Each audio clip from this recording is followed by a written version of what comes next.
November 2020. Somewhere in a recording studio, a group of 7 Korean men finished a song. They called it Life Goes On. It was sung almost entirely in Korean. It debuted at #1 on the Billboard Hot 100, the first foreign language song to ever do so in the chart's 62-year history. These guys sold out Wembley Stadium and the Rose Bowl, the first non-English speaking act to ever do either. They spoke to the United Nations at 24 years old. Their music generated $4 billion a year for South Korea. $4 billion every year. By every single measure, charts, concerts, cultural footprint, economic impact. BTS was the biggest band on planet Earth. In a music industry that told non-English artists they would never break America, BTS didn't just break it, they detonated it. So here's the question that the K-pop industry has been desperately trying to avoid answering. If BTS could do all of that, why couldn't anyone else? Why, the moment BTS stepped back for military service, did an entire genre lose its grip on the world? Why are K-pop executives sitting on billions of dollars and hundreds of perfectly trained idol groups still scrambling to find the next BTS? The answer is complicated and uncomfortable, and it reveals something profound about what music really is, and what K-pop, for all its brilliance, still hasn't figured out. Why is the answer almost certainly that there isn't one? To understand BTS, you first have to understand the machine they came from, and then understand why they escaped it. The Korean pop industry runs on one of the most efficient and brutal entertainment systems ever devised. Companies called the Big Three, SM Entertainment, YG Entertainment, JYP Entertainment, recruit kids as young as 11 or 12. Those kids train for years, sometimes a decade. They learn to sing, to dance, to perform in multiple languages. They're taught how to move, how to smile, how to dress, how to answer an interview question. The output is extraordinary. Groups that are visually flawless, technically perfect, commercially devastating. What the system is not designed to produce is authenticity. BTS didn't emerge from that system.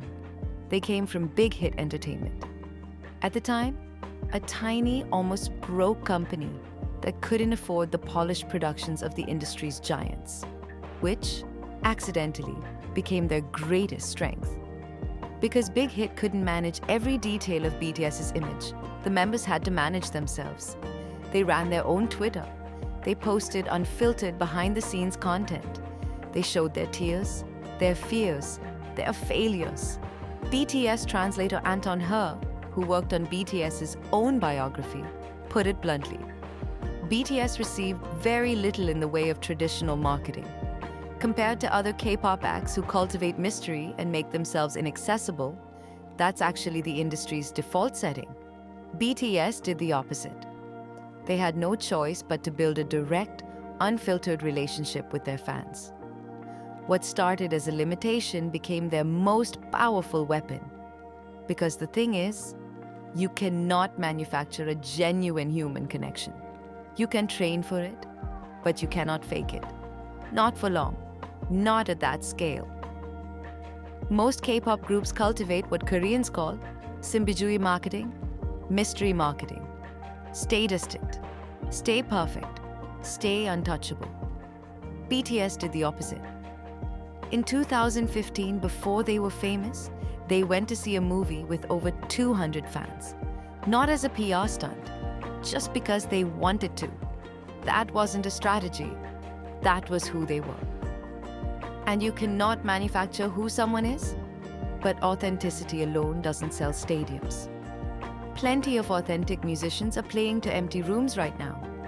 What BTS had, what the industry has never been able to bottle, was a message that crossed every cultural and linguistic boundary.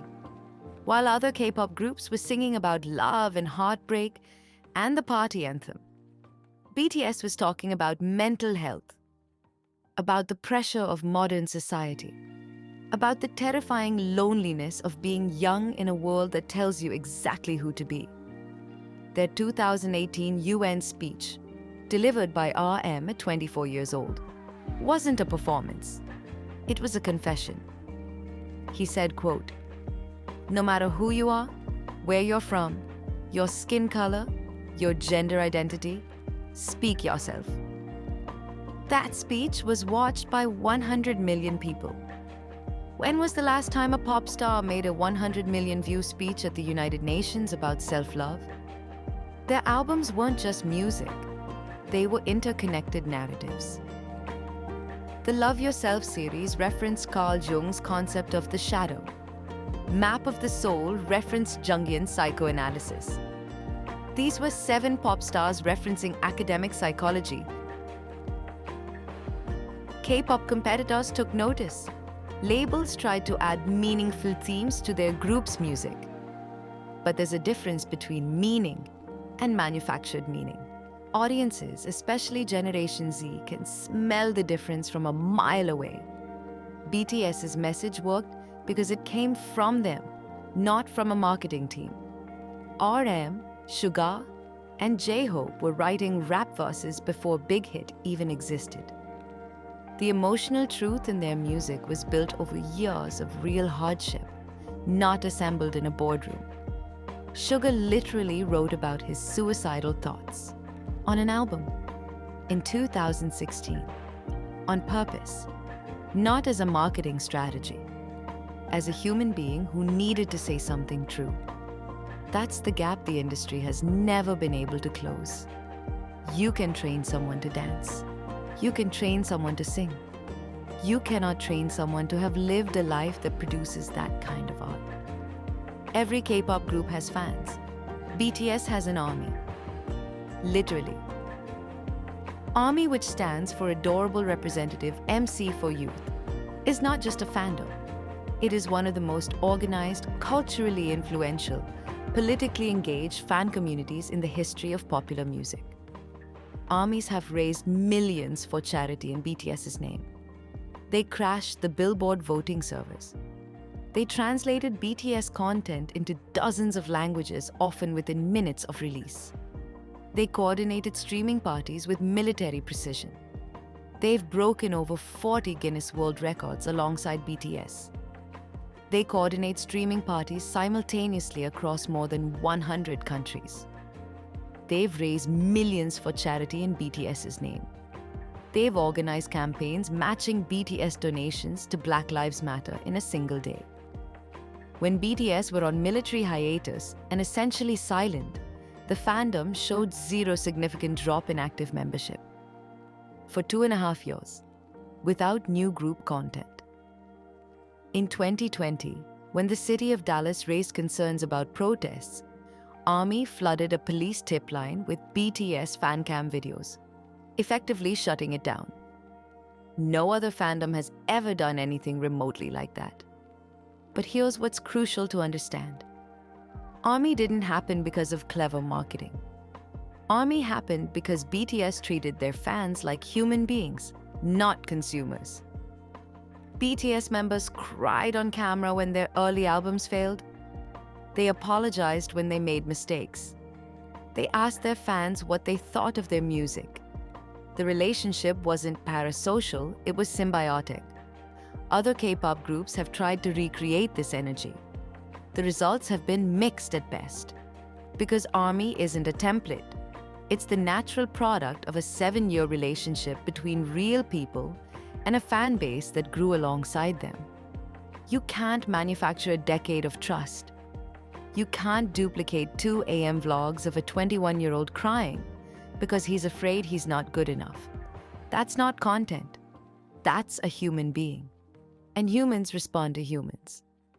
And here's the thing that the K-pop industry still hasn't fully understood.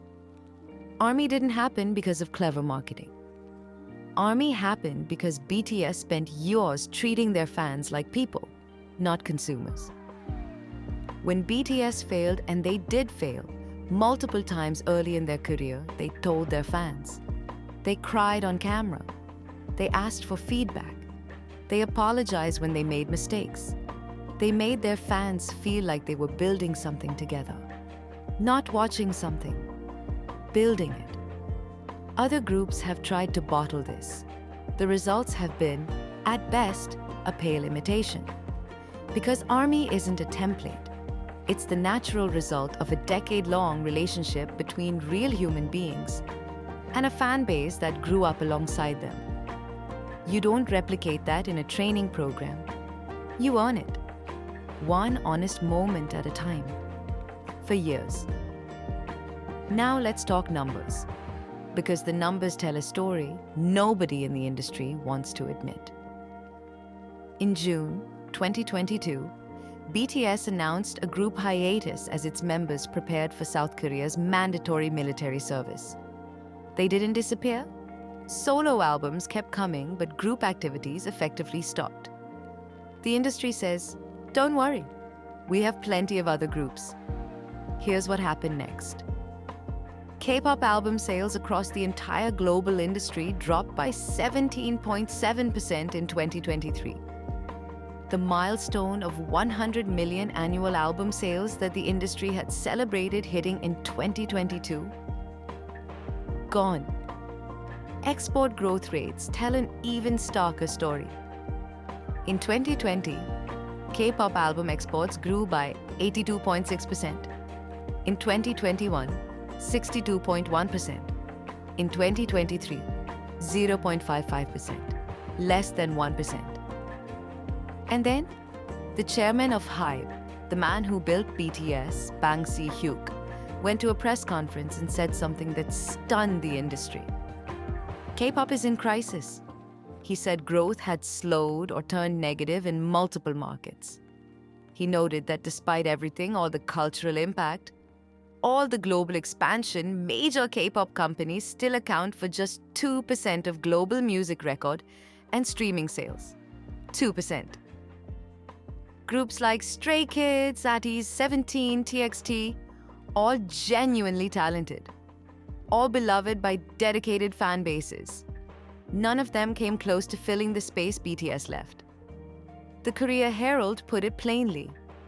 K-pop's influence became more fragmented, lacking a clear figurehead to anchor its global narrative. The hot take version: BTS wasn't riding the K-pop wave. BTS was the wave. So what is the K-pop industry doing in response? How are they trying to fill the void? The answer is fascinating, and it reveals exactly why no one has managed to replicate BTS. Because the industry took one look at what BTS achieved and decided the problem was too Korean. Now, almost all of them are trying to become less Korean. Bang Si-hyuk himself has reportedly declared it's time to, in his words, take the K out of K-pop. HYBE launched Cat's Eye, an English-speaking, US-based girl group, in collaboration with Universal Music Group. SM Entertainment has been recruiting international members for its groups for years. There's now a K-pop group to suit almost every demographic. Mixed language groups, fully English-speaking groups, groups assembled through Western-style reality TV competitions. And here is the brutal, beautiful irony at the center of all of it. BTS conquered the world by being more Korean, not less. They never released Korean albums with English versions for Western markets. They didn't take English stage names. They spoke Korean in American interviews. They walked the Grammys' red carpet in hanbok-inspired Louis Vuitton. They named a world tour after a Korean concept, Love Yourself. Life Goes On, a song sung in Korean, became the first foreign language song to debut at #1 in Billboard Hot 100 history. Because of that, the industry now believes the solution is fewer Korean songs. That's like studying a chef who made the world's greatest Korean BBQ, and concluding the secret was to get rid of the Korean part. The industry misread the lesson. BTS didn't succeed despite their Korean identity. They succeeded because of the authenticity that identity was part of. Removing the Koreanness doesn't create a new BTS. It just creates a diluted version of a Western pop act. And there are already plenty of those. Their success destroyed the assumption that language is a barrier in global music. Then the very industry that benefited from that revelation responded by making more music in English. This tells you something important. They saw the outcome, global fame, and tried to reverse engineer it by removing the Koreanness. But the Koreanness wasn't the obstacle BTS overcame. It was part of the authenticity that made people love them. You can't clone a movement. You can only build one. And movements are built on truth, time, and genuine human connection. There's a phrase that BTS fans have been saying for years, one that the industry has been slow to accept. BTS wave, not equal to K-pop wave. What they mean is this: BTS didn't succeed because K-pop is great. K-pop got to seem great because BTS succeeded. The two things got conflated, understandably, because BTS is Korean, they sing in Korean, and they came from the K-pop system. But what made them extraordinary was entirely, stubbornly, irreducibly their own. Their willingness to be publicly vulnerable, their insistence on writing and producing their own music rare in an industry that typically hands idols a finished product, their direct, unfiltered relationship with their fans, their ability to articulate the loneliness of an entire generation, their ability to look an entire generation in the eyes and say, "Yes, we know it's hard, and here is a song about that." The impossible chemistry between 7 very different human beings who grew up together in a small practice room in Seoul and became each other's family. None of that is a formula. None of that can be trained into someone in a 6-year idol program. The K-pop industry made BTS possible, but it didn't make BTS. BTS made BTS. And maybe that's the most profound thing about their story. In an industry built on control, on manufactured perfection, on idol systems, and carefully curated mystery, the most successful act in Korean music history succeeded because they were, above all else, honest. Honest about their pain, honest about their fear, honest with their fans, honest about who they are. The K-pop industry is still trying to find a formula that produces that. But you can't put honesty in a training manual. In March 2026, after years of military service, BTS came back. Their album ARIRANG debuted at #1 on the Billboard 200 with 641,000 equivalent album units in a single week, the biggest week for any duo or group by that measure. Swim debuted at #1 on the Hot 100, their 7th chart topper. They became the first group in history to simultaneously debut an album and a song at #1 on both the Billboard 200 and the Hot 100. The industry that struggled to survive without them watched once again and tried to figure out how to replicate it. They won't. Not because BTS is magic, but because what BTS represents, honesty, artistic ownership, genuine human connection across a decade, isn't a product you can manufacture. But you can't put honesty in a training manual. You can't schedule a decade of trust. And you cannot replicate a bond between 7 people that the whole world decided to believe in. It's a life you have to live. If you made it this far, you're clearly as obsessed with this as I am. Hit subscribe and turn on notifications because we go this deep on every video. Drop a comment. Do you think any group will ever reach BTS's level? I read every single one.